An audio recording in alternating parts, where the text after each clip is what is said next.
Bienvenue dans le podcast Aurora, un podcast qui parle de voyage, d'introspection, de créativité et de partage. On se retrouve une fois par semaine pour parler et partager sur un sujet qui me tient à cœur et qui peut-être vous parlera aussi. En attendant, je vous souhaite une bonne écoute.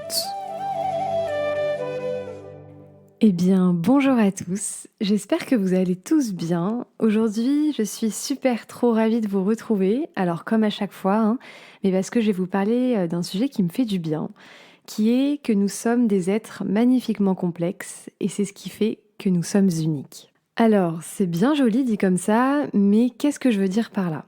Avant de vous expliquer, je vais vous poser quelques questions qui vont introduire un peu l'épisode.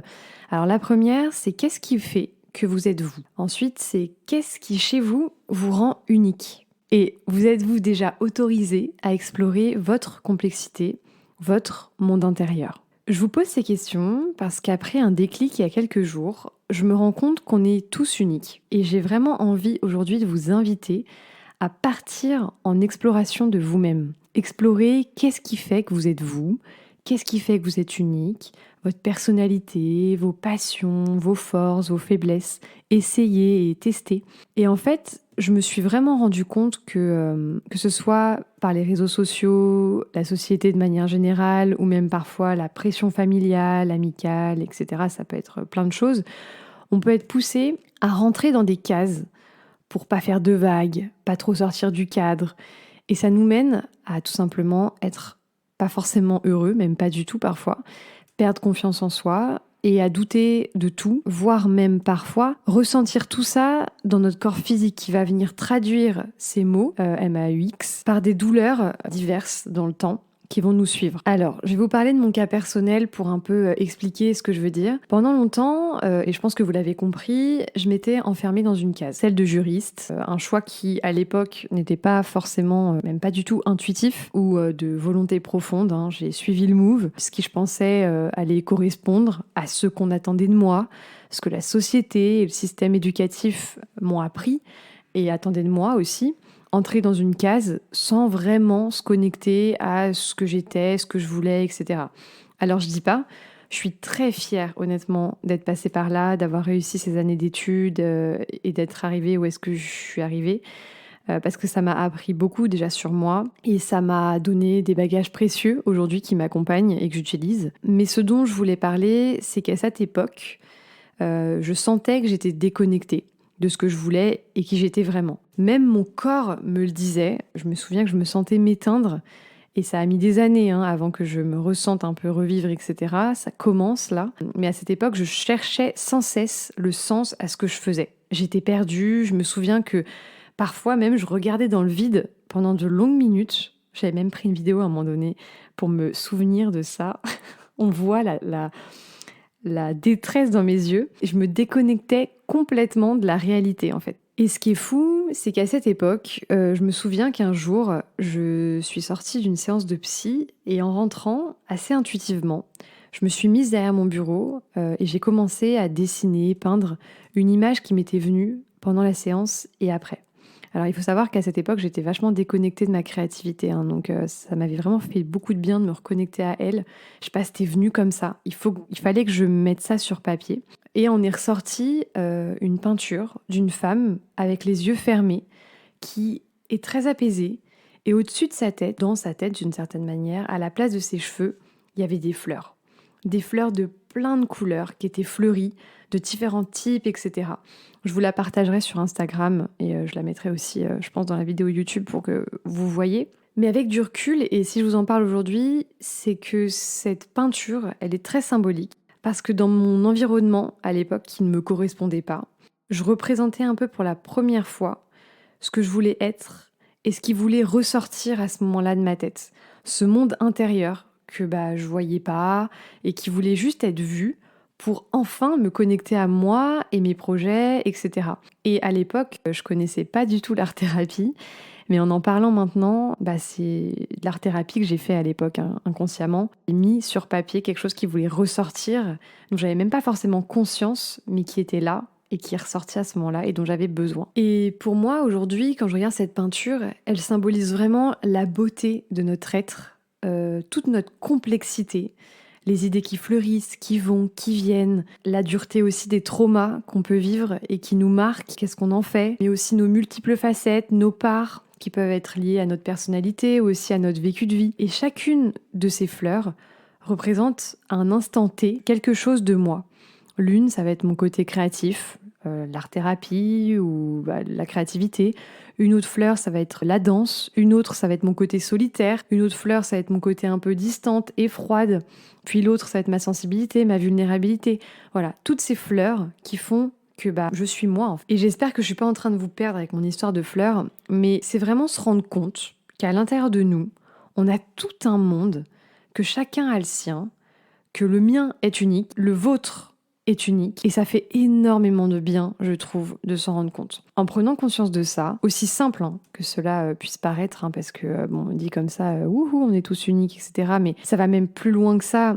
Moi, en ressentant ça, c'est comme si je me donnais enfin le droit de vivre ces différentes facettes qui font que je suis moi, leur laisser chacune la place et me dire, mais waouh, plus je découvre des facettes de moi, plus je me rends compte à quel point je suis unique et plus je me rends compte que je suis alignée et que je me sens bien en fait avec qui je suis. Et ce qui est ouf, c'est qu'en prenant conscience de ça aussi, j'ai plein de nouvelles idées, plein de nouveaux projets qui jaillissent dans ma tête. Je sens que ça vibre en moi, je sens qu'il se passe un truc, comme si j'avais ouvert des portes et que je disais « Ok les gars, je vous vois, maintenant on y va et je vous laisse de la place ».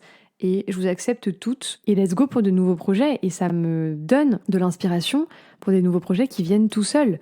Par exemple, je me suis découvert une passion pour la danse. J'aimerais bien apprendre la danse, mais pourquoi pas aussi dans le futur pouvoir proposer, me former et proposer des stages ou des trucs avec la danse intuitive pour prendre possession de son corps, reprendre le pouvoir sur soi, prendre conscience de sa force, etc. C'est juste ouf, je pourrais faire un autre épisode là-dessus. Je me suis aussi connectée à un projet qui est l'envie d'avoir un atelier où je pourrais proposer des ateliers créatifs, tout en proposant aussi des séances individuelles d'art-thérapie pour pouvoir apporter un soutien et une aide thérapeutique à des personnes qui en ont besoin et à qui l'art-thérapie va parler. J'ai aussi découvert une autre petite fleur qui est que j'adore, la sonothérapie. Je me suis formée au bol tibétain et j'ai envie de continuer à me former au koshi, etc. Donc voilà, encore des petites briques et des petites fleurs qui rentrent dans mon monde intérieur, que je découvre et à qui je laisse la place et qui me font du bien. Et ça peut être complètement autre chose aussi. Il y a quelques temps, je me suis découvert une passion pour le gaming. J'adore aller sur la plateforme Twitch, regarder des gens jouer aux jeux ou parler, etc. Et j'adore ça. Et quand j'en parle à mon entourage, ils me disent « Mais j'aurais jamais pensé ça de toi ». Bah ouais, mais c'est une fleur, encore une fois, que je découvre et qui me fait du bien. Et dans tout ça, il y a ma personnalité, il y a aussi mon côté un petit peu fleur bleue, monde des bisounours, etc. Tout ça, ça fait partie de moi et j'accepte en fait. Tout comme l'hypersensibilité, je sais qu'elle est là. Là, on en parle beaucoup de l'hypersensibilité, etc. en ce moment. Je fais en sorte qu'elle m'accompagne plus que de la cacher. Encore une fois, je laisse la place. Et moi, je suis tout ça, mais quelqu'un d'autre va être tout autre chose et c'est ce qui fait que ce sera un être unique et c'est la beauté de la chose. Et la personne va sûrement m'apporter des choses que je ne connais pas et c'est comme ça, c'est un peu comme si on était chacun des pièces d'un puzzle. On fait un tout et c'est ça qui est génial quoi. Donc voilà, je pense que vous avez un peu saisi l'idée. Allez à la rencontre de vos fleurs. Quelles sont vos fleurs intérieures, vos traits de personnalité qui font que vous êtes vous? Qu'est-ce qui vous fait vibrer? Qu'est-ce qui fait que vous êtes vous et que vous n'êtes pas quelqu'un d'autre? Et vous allez voir qu'en prenant conscience de tout ça, en allant dans cette exploration, dans ce voyage intérieur, vous allez prendre confiance en vous, vous allez vous ancrer et vous allez ressentir que vos projets sont logiques en fait. C'est inné, je sais pas comment vous expliquer. Vous aurez beaucoup moins de doutes en fait. Et si j'en parle aujourd'hui, c'est parce que moi je suis en plein dedans en ce moment. Pendant des années et des années, j'avais cette éternelle question de pourquoi je suis là, quel est le sens de ma vie. Je me sentais pas forcément bien, pas légitime, pas à ma place. Enfin bref, il y avait un truc qui n'allait pas.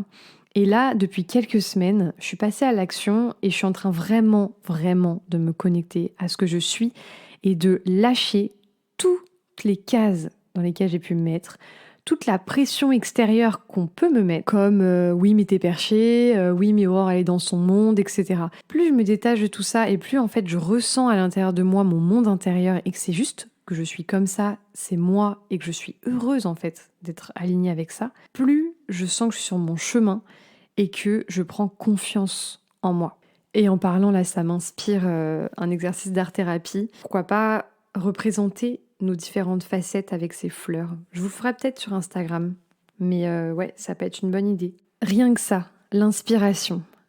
J'ai jamais été autant inspirée que depuis quelques semaines.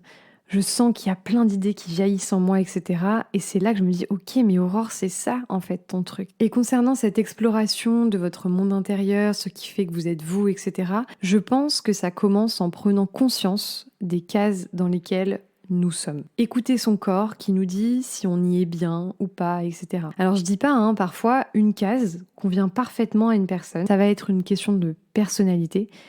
Mais juste prendre conscience. Si on sent qu'il y a quelque chose qui va pas, écoutez et prenez conscience que vous n'êtes pas que votre travail ou votre rôle de maman ou votre rôle de sœur, etc. Vous êtes tellement plus, vous êtes un monde à vous-même avec vos passions, vos vulnérabilités, vos forces, vos faiblesses, etc. Et je pense vraiment que quand on prend conscience de ça, on se connecte enfin à nous et à notre ambition. Je vais faire un lien avec le dernier épisode du podcast concernant le fait de prendre son temps, mais tout ça, ça prend du temps. Parce que oui, c'est beau sur le papier, c'est tout ce que je vous dis, partez à l'exploration de vous-même, etc. On dirait une recette miracle, mais je peux vous dire que, me concernant, ça m'a pris énormément de temps, si vous saviez, d'introspection, de thérapie, de down, de doute, de remise en question, etc. Ça m'arrive encore. Il y a encore 3 jours, j'étais sur mon canapé au téléphone avec une pote en gros down, gros bad, avec mes doutes sur pourquoi est-ce que je fais tout ça, etc. Mais j'ai pris la vague, je l'ai accueillie, tant bien que mal. Et puis, après j'ai respiré et les heures d'après, les jours d'après, ça allait mieux. Mais c'est vraiment ça, c'est des vagues, ça prend du temps, parfois c'est des tsunamis qui nous embarquent, on a l'impression qu'on n'y arrivera jamais, mais ça passe. Et même quand on a l'impression qu'on va pas réussir, on laisse passer et on va y arriver en fait. Et le fait d'avoir conscience de son monde intérieur qui nous appartient, qui fait qu'on est nous et pas quelqu'un d'autre, qui fait que c'est notre force, etc., et ça donne encore plus la niaque, je trouve, de sortir, en fait, la tête de l'eau, de ces tsunamis, etc. Ça donne confiance en nous et on sait où on va, on sait ce qu'on est. Enfin voilà, ce que je voulais vous partager aujourd'hui. J'espère que ça n'a pas été trop brouillon. Écoutez votre corps, qui est une vraie boussole. Si vous sentez qu'il y a quelque chose qui va pas, etc., écoutez ce qui se passe. Faites un pas après l'autre, prenez votre temps et puis partez en exploration, partez en voyage de votre monde intérieur, expérimentez des choses en sécurité. Trouvez votre safe place, votre force perso et vous allez voir que vous allez prendre confiance en vous. En tout cas, je suis sûre que vous en êtes capables, on en est tous capables. En tout cas, je vous fais des bisous. N'hésitez pas aussi à suivre le Instagram, c'est toujours Aurora Thérapie avec IE à la fin. Je mets des exercices d'art-thérapie, je mets des news pour le podcast, voilà les projets qui arrivent, etc. Histoire aussi de créer un peu une communauté de gens qui se soutiennent, etc. Donc n'hésitez pas, on se retrouve bientôt pour un prochain épisode. Prenez soin de vous et à la prochaine.